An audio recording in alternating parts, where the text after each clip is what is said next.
corruption and deception go hand in hand, and is its own esoteric wiring mechanism power that goes through some people's like dimensions and houses of the celestial beings, and those celestial beings, they're letting that segue, and they're letting things kind of pass through within their experiment of how they are their own house and they're apart from their own house within their own paradox.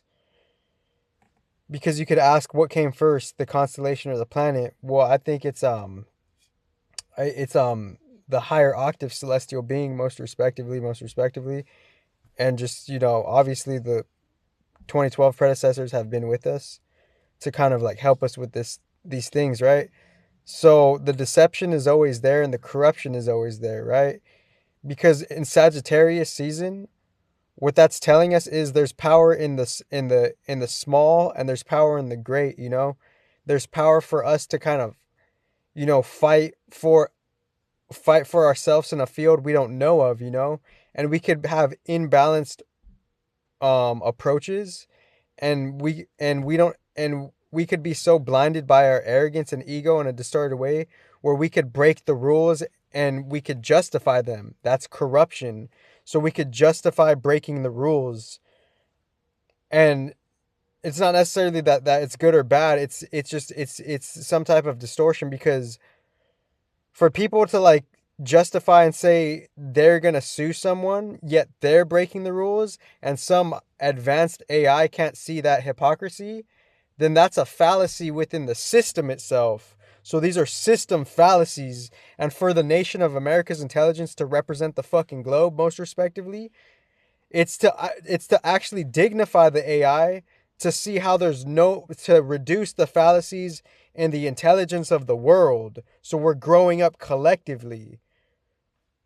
So within Sagi season or whatever, we're kind of like feeling towards the human bodies and the climate of the earth, the moon.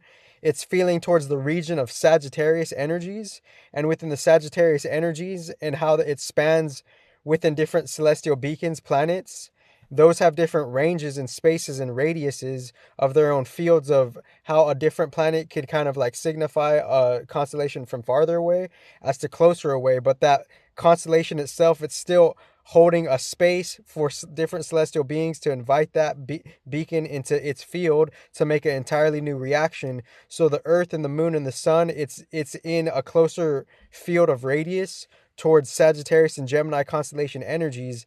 Gemini constellation, the earth is in there, unconscious like physical processing mechanisms. Gemini, we kind of like, the body is kind of like, adapting to mutable air and the transitions of just like, the generalness of everything, Gemini. And we're going on we're rebounding from Gemini to Sag, Sun, and we're kind of being provoked to go to the external realm from a Sagittarius pursuit. So we're being expansive within our own spirit, gifts, and our own like, spirit beings and specimens of ourselves. Those are taking expansion based on the changingness of everything, Earth and Gemini.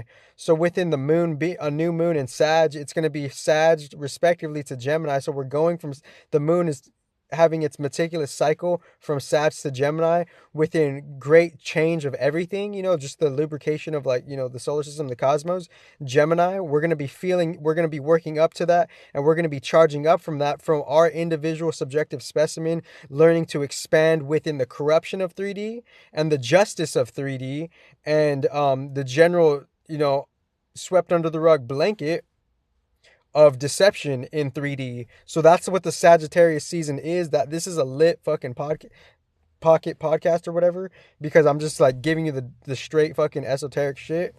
And yeah, it is what it is. And like, still on this, still within the grace of the balance of the quote unquote the higher predecessors, they're holding it together. So my reverence and obeisances is towards them on any fucking real balance stage with modern intelligence that could respect that balance. So there's a difference between a lot of shit, and there's the supreme difference within my intention and misunderstood intention is there's actually a real working purity behind this. There's a real working balance behind this. That's the main difference between anybody misperceiving any of this stuff, because it's not me targeting any race. We're all of the races, first of all, case closed on that one. And second of all of us have the inclination to shit on something we steal from, you know? And you could call that, you know, Nag Hammadi shit. You could call that Nuka Rucka shit. You could call that Stiglitz stuff. You could call it whatever the fuck you want. If you don't understand the fucking hypocrisy and corruption and the ironic malfunctions that are being done, that you're crying for someone to help, and not seeing the vessels of, you know, creator doing its thing, or like, you know, how like creator could use us all as a vessel, then you're out of pocket esoterically, right? So this is the ultimate like new moon in Sag, right? So, or quote unquote, end quote. So within the new moon in Sag, this is like pre-buffering energies. And within these pre-buffering energies of new moon and Sag, we're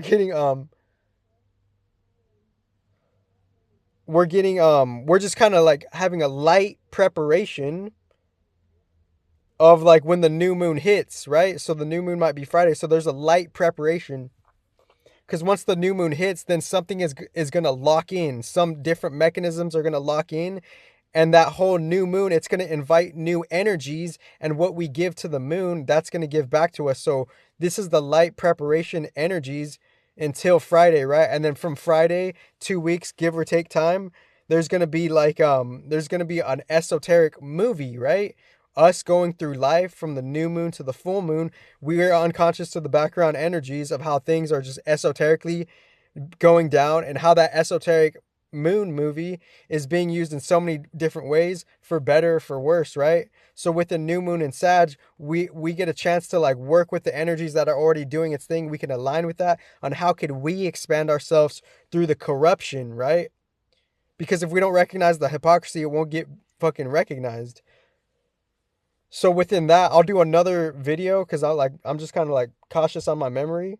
And then new moon from Sag to Teriyaki, Centaur Teriyaki to Hercules Gemini. And there's and then like, so from Swaggy Teriyaki to Hercules Gemini, in between Sagittarius to Gemini, it's going to be Sag, Cap.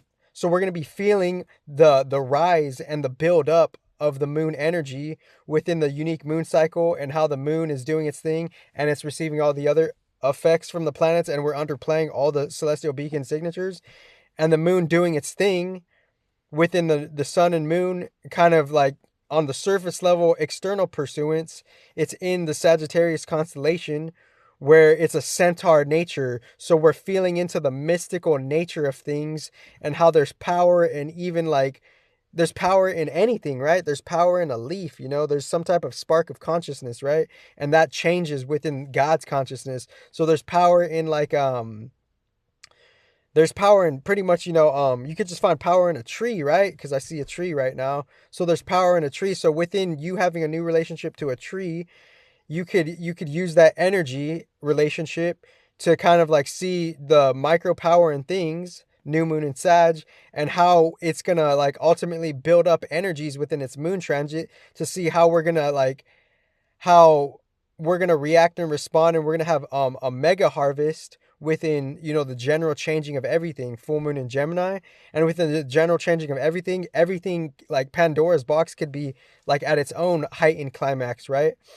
So within so as the esoteric movie transits from like learning about our own new micro expansion, then we're going to learn how to like, you know, ground it and solidify it in the hard, you know, Saturn matrix of things. After moon and Cap, then it's going to be Aquarius, aligning with a whole different solar system age. It's like, okay, anxiety could come out the woodworks, you know, all these every emotion could come out based on the future, you know, all the emotional work, all the chaos, devastation, ugliness. Moon in Aquarius is going to highlight that, and it's also going to highlight the future of warfare. Moon in Aquarius. After the moon in Aquarius, Pisces.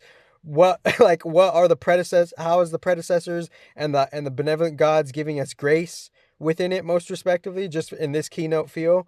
of just energies, and I talk about this shit in like recent Instagram posts after the moon and and then like, you know, kind of applying our own fantasy based kind of shit to it and doing kind of more work, hard work towards that, because Saturn and Neptune are in Pisces, and the so there's going to be like a could be a sit down energy, and even like and just a even more darker energy respectively when Moon is in Pisces.